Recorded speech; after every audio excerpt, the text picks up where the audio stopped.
A 52-year-old woman from Klerksdorp has allegedly lost 2 million rand in what police believe is a carefully planned romance scam that left her financially devastated. According to reports, the woman met a man in August 2025 who introduced himself as Emmanuel Jackson Kigezi. The two allegedly developed a romantic relationship, and over time, the suspect gained her trust.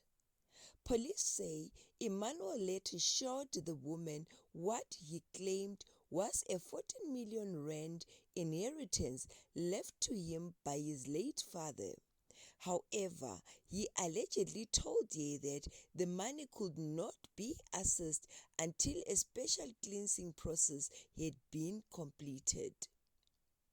Investigators allege that Emmanuel, together with an accomplice, convinced the woman that they needed 1.2 million rand to cleanse the inheritance documents before the money could be released.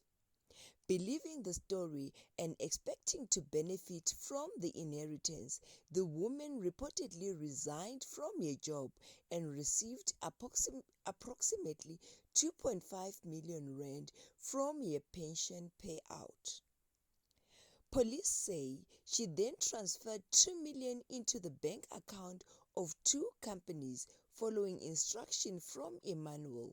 Shortly after receiving the money, Emmanuel and his alleged accomplices disappeared without a trace.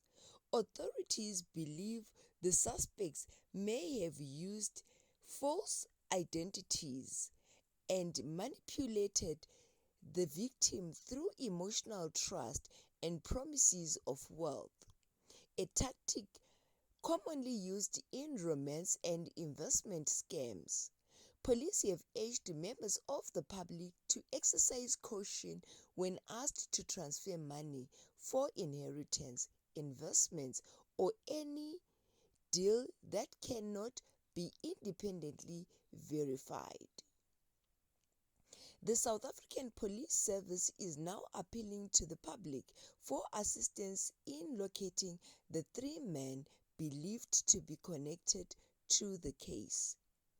Anyone with information that could assist investigators is urged to contact the investigating officer, Lieutenant Colonel Mutsamai Mtombeni, on 071 481 3390.